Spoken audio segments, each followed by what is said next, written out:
Dear Patriots, before the news starts, please subscribe to our patriotic channel by clicking the subscribe button. Give us a thumbs up to this video. Don't forget to leave your opinion below in the comments section. Share the news on Facebook and Twitter so you friends see it. Thank you. Watch Joe Scarborough accuse Trump of having a mind meld with Putin. MSNBC's Joe Scarborough keeps getting lower and lower. He showed some clips of President Trump and Vladimir Putin saying vaguely similar things and then accused them of having a mind meld and being one person. Boy, I tell you what, Willie, that is some message discipline. You've got to really respect those two guys just for no other reason to have the message discipline that they have. It's so jarring, and we're going to be introducing Peggy Newton in a second here, said Scarborough after playing a couple of clips. But for those of us who grew up as conservative Republicans in the height of the Cold War, it really is jarring to see Donald Trump in a minute meld with a man who runs a country that invades other countries, said Scarborough. That shoots down passenger planes, that assassinates journalists, that assassinates political leaders, pretty jarring, but he's doing it, and as David Ignatius says, that facts are hiding in broad daylight, said Scarborough. Former KGB agent Putin knows exactly how to play Donald Trump. He says exactly what he knows Donald Trump will respond to, responded MSNBC's Willie. Oh my God, he plays him like a fiddle, said Scarborough. And in fact got a phone call from the president yesterday, said Geist.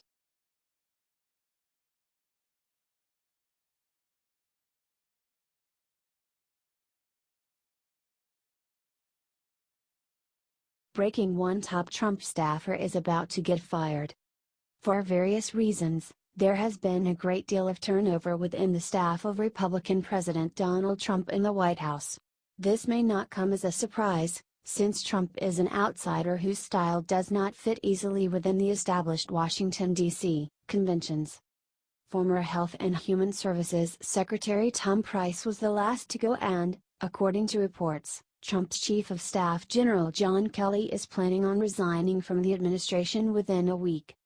There has been ample evidence to support this, such as the fact that at the last minute General Kelly was removed from an Air Force One flight Trump made to meet with victims of the Las Vegas shooting.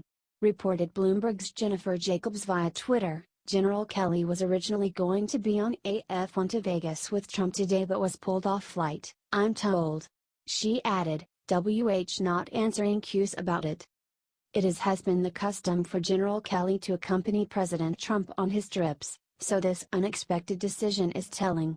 The decision came from the top, as blogger Bill Palmer explained, writing, "Protocol says that Trump is the only one who could have made a decision like that, so we know that Trump booted Kelly from the flight. The White House is refusing to publicly address the incident, but others are talking." Added Washington, D.C. pundit Scott Dworkin, "I've heard from 3 people from different circles on the Hill that this may be John Kelly's last week as Trump's chief of staff. This move does not come as a shock to some, as tensions have reportedly been rising between Trump and Kelly in recent weeks." Described the Washington Post, Trump chafes at some of the retired Marine Corps general's moves to restrict access to him since he took the job almost a month ago, said several people close to the president. They run counter to Trump's love of spontaneity and brashness, prompting some Trump loyalists to derisively dub Kelly the church lady because they consider him strict and morally superior. Do you think Trump will be better off without General Kelly?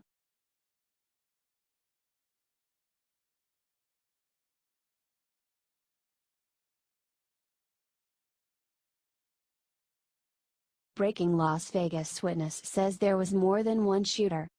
The recent massacre at the Route 91 Harvest Country Music Festival in Las Vegas has gone as the worst mass shooting in the history of the United States, leaving 58 people dead and nearly 500 others wounded. It's hard to believe that one person could have done so much damage, all by himself, in such a short span of time.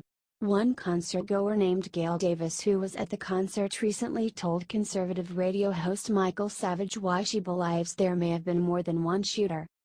Said Gail, who hid with her husband under a vendor tent during the shooting, "The thing that we noticed, my husband noticed too, and I think even the Metro police officer, There were shots that were higher pitched. There were shots that were lower sounding, and they were going at the same time, and the lower shots were getting closer to us, and I'm thinking, oh my god, somebody walking in the crowd is spraying their gun back and forth and shooting people. While not claiming expertise in firearms, Gail said that she has a distinct memory of what she heard, saying, the one that was lower kept getting closer sounding to us. To me, it sounded like somebody was walking from the crowd from west to east, through the crowd and shooting. She also recalled that a woman right behind her got hit by a bullet in the stomach. Said Gail, how could a bullet be coming from our right, which was on our west? We're facing direct south. The bullet would have to come straight up and make a 90-degree turn and go into her stomach. Clark County Sheriff Joe Lombardo recently lent credence to theories that Paddock was assisted, saying in a press conference about shooter Steve Paddock, he had to have some help at some point. Maybe he's a super guy, maybe he's super Yahoo, was working out all this on his own, but it would be hard for me to believe that. Do you think there was another shooter?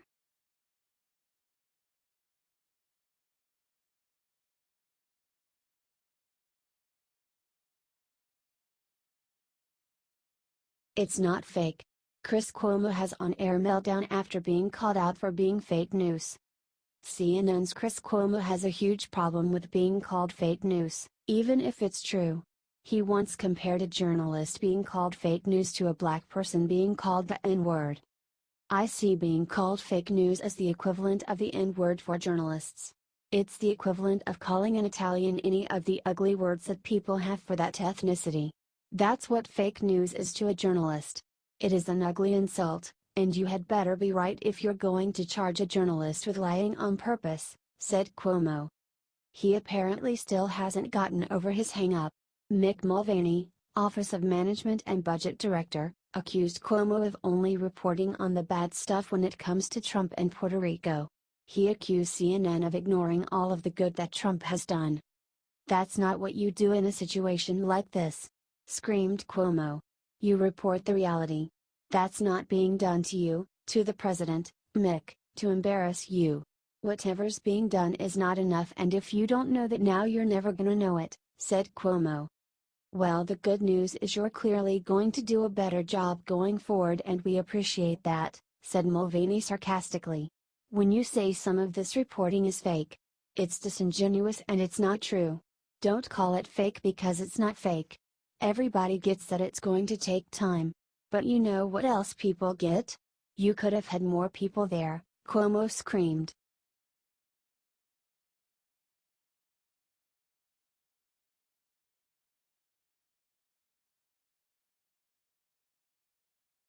Something stinks. Hannity and Tommy Lauren expose what's suspicious about media reporting on shooting. Sean Hannity and Tommy Lauren went to Las Vegas and commented on the suspicious way that the mainstream media has been reporting the shooting. Instead of reporting on any of the facts of what has happened, they immediately made it political. Tommy Lauren made the point that those who are hell-bent on murdering thousands of people won't care about breaking the law. Guest Kaya Jones agreed. If you have evil intentions in your heart, you're gonna find a way, Jones said. Criminals, terrorists, psychos, they don't obey our laws. They don't care about your gun control. When you have a gun-free zone, you are neutering everyone there, said Lauren. Here's my question though.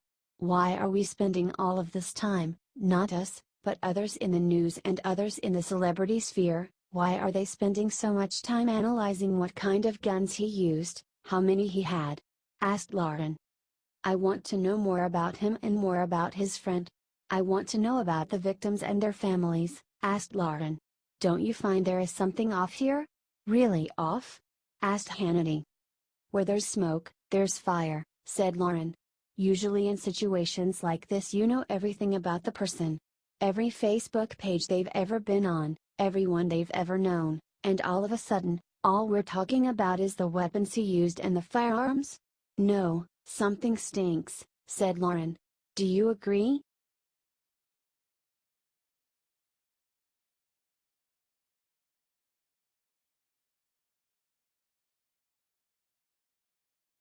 Sanders crushes feminists who attack the women in Trump's administration, it's epic. Liberals claim to fight for women, but they really just fight for liberal women.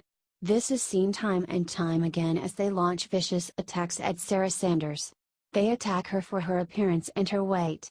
They types of things that they would have a heart attack over if it was about them. Sanders has a message to all those women. This is a president who was elected by the forgotten men and women of this country, and a lot of liberals have contempt for those people, whether they're men, whether they're women, and they want to attack us. I think that it's a great reminder of why this president was elected, said Sanders in an interview with Fox. We're going to continue to grow the economy, continue to create jobs, 2 million new jobs since this president came into office. And I'm sure a lot of those are going to women. And maybe we'll get to replace some of those female journalists out there that don't like us very much at some point, said Sanders. The bottom line is, this is a president who's focused on getting things done, focused on getting things done for the men and women that frankly, a lot of the liberal elites in this country don't like, have contempt for, she said. And he's focused on empowering women, and he is doing that in the way he puts people in place in his administration. And I think it's sad that they're attacking a lot of us while claiming to champion women's causes and women's issues, she said. Do you think she's right?